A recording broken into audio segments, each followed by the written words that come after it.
মাঝরাতে বিছানায় শুয়ে আছেন, পাশে আপনার সঙ্গী, কিন্তু দুজনের মধ্যে যেন এক অদৃশ্য দেওয়াল। আপনি চাইছেন, কিন্তু শরীর আর সঙ্গ দিচ্ছে না। মনে জমছে একরাশ হতাশা আর অপরাধবোধ। আপনার ডায়াবেটিস কি শুধু ব্লাড সুগারই বাড়াচ্ছে, নাকি আপনার দাম্পত্য জীবনকেও তিলে তিলে শেষ করে দিচ্ছে? আজ আমরা জানবো এর পেছনের আসল বিজ্ঞান এবং কোনো ম্যাজিক পিল বা ওষুধ ছাড়াই এটি থেকে মুক্তির প্রাকৃতিক উপায়। নমস্কার, আপনাদের স্বাগত জানাই আমাদের চ্যানেলে। অনেকেই এই সমস্যায় ভুগে বাজার চলতি ভায়াগ্রা বা সাময়িক উত্তেজনাবর্ধক ওষুধের উপর ভরসা করেন, কিন্তু জানেন কি এগুলো আপনাকে নীরবে হার্ট অ্যাটাকের দিকে ঠেলে দিচ্ছে। আপনার এই সেক্সুয়াল সমস্যাগুলো ডায়াবেটিসের কোনো ডেথ সেন্টেন্স নয়, এর সমাধান আপনার রান্নাঘরেই লুকিয়ে আছে। ভিডিওটি শেষ পর্যন্ত দেখুন, কারণ আজ আমি এমন 3টি প্রাকৃতিক স্টেপের কথা বলবো যা আপনার হারানো যৌবন ও আত্মবিশ্বাস ফিরিয়ে দেবে। সবার আগে বুঝতে হবে সমস্যাটা কোথায়। ব্লাড সুগার হাই হওয়ার অনেক আগে থেকেই ইনসুলিন রেজিস্ট্যান্স আমাদের শরীরের সেক্সুয়াল ফাংশনগুলোকে ধ্বংস করতে শুরু করে। এটি প্রধানত 3ভাবে আমাদের ক্ষতি করে। প্রথমত, সেক্স ড্রাইভ বা লিবিডো কমে যাওয়া। পুরুষদের প্রধান হরমোন টেস্টোস্টেরনকে আমাদের পেটের চর্বিতে থাকা অ্যারোমাটেজ নামক এনজাইম চুরি করে ফিমেল হরমোন ইস্ট্রোজেনে পরিণত করে দেয়। দ্বিতীয়ত, ইরেকটাইল ডিসফাংশন। মিলনের জন্য যৌনাঙ্গে প্রচুর রক্ত সরবরাহ দরকার, কিন্তু অতিরিক্ত সুগার আপনার পেলভিক এরিয়ার সূক্ষ্ম রক্তনালীগুলিতে জং ধরিয়ে ব্লক করে দেয়।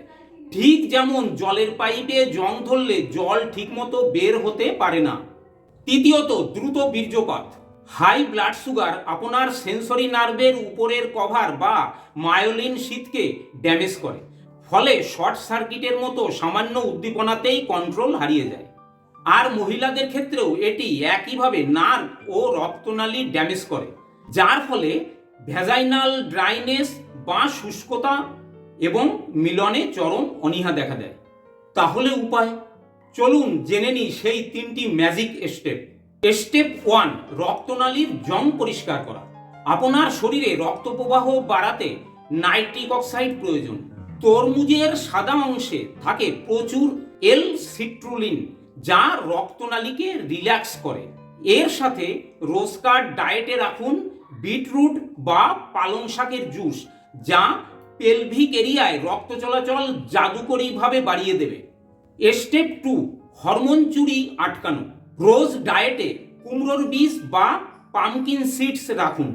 এর প্রাকৃতিক জিঙ্ক আপনার টেস্টোস্টেরন চুরি হওয়া আটকাবে। আর ইনসুলিন রেজিস্ট্যান্স ভাঙতে রোজ স্কোয়াট অর্থাৎ ওঠা বসা ব্যায়াম করুন। পায়ের পেশিগুলো কোনো ইনসুলিন ছাড়াই রক্ত থেকে অতিরিক্ত সুগার টেনে পুড়িয়ে ফেলবে। ড্যামেজ নার্ভ ঠিক করতে সবচেয়ে বড় ম্যাজিক হলো ইন্টারমিটেন্ট ফাস্টিং বা 14 থেকে 16 ঘন্টা উপবাস। এটি শরীরে অটোফেজি বা ডিপ ক্লিনিং প্রসেস শুরু করে নার্ভের জঞ্জাল পরিষ্কার করে। সাথে রাখুন ব্রোকলি বা আখরোট, যা এই নার্ভ হিলিং স্পিডকে বহুগুণ বাড়িয়ে দেবে। বন্ধুরা, ডায়াবেটিস ধরা পড়া মানেই আপনার জীবনের সমাপ্তি নয়। ক্ষতিকর কেমিক্যালের উপর ভরসা না করে আজ থেকেই এই প্রাকৃতিক উপায়গুলো মেনে চলুন। বিশ্বাস রাখুন নিজের শরীরের অদ্ভুত হিলিং পাওয়ারের উপর। আপনি অবশ্যই আপনার সেই পুরনো ভাইটালিটি 100 ভাগ ফিরে পাবেন। এখন বলবো সবচেয়ে মূল্যবান এবং উপকারী কথাটি। একজন হোমিওপ্যাথিক ডাক্তার হিসাবে আমি আপনাদেরকে বলতে পারি, আপনারা একজন হোমিওপ্যাথিক ডাক্তারবাবুকে দেখান। তিনি আপনার পার্সোনাল ডাক্তারবাবুই হন বা হোমিওপ্যাথিক মেডিকেল হসপিটালগুলোর যে কোনো একটাতে যান, সেখানে বলুন, দেখবেন ওখানেও ভালো ভালো ডাক্তারবাবুরা বসেন। আপনি ওখানে গেলে আপনার সমস্যার কথা আপনি বলবেন, ওনারা আপনার সাইন সিমটম সমস্ত মন দিয়ে শুনবেন, শুনে আপনাকে ওষুধ দেবেন। তাতেই আপনার আশা করি এই প্রবলেমগুলো চলে যাবে। যদি উনি মনে করেন যে না, এইভাবে আপনার প্রবলেম যাবে না, তখন আপনার পাস্ট হিস্ট্রি অর্থাৎ আপনার এর আগে কি কি মানে অসুখ হয়েছে তার কোনো এফেক্ট আছে কিনা এগুলো জানবেন। প্রয়োজনে আপনার ফ্যামিলি হিস্ট্রিও উনি জানতে পারেন, যে ফ্যামিলিতে কার কি অসুখ আছে কি আছে এগুলো জানবেন, এবং আরও অন্যান্য অনেকগুলো কথা উনি জানবেন, সেগুলো ওনার প্রয়োজন অনুযায়ী উনি আপনার কাছ থেকে জেনে নেবেন। তারপর আপনার ওষুধ সিলেকশন করবেন, এবং এই পদ্ধতিটা হলো ক্রনিক ডিজিজ ট্রিটমেন্টের একটি পদ্ধতি, কে বলা হয় কনস্টিটিউশনাল ট্রিটমেন্ট।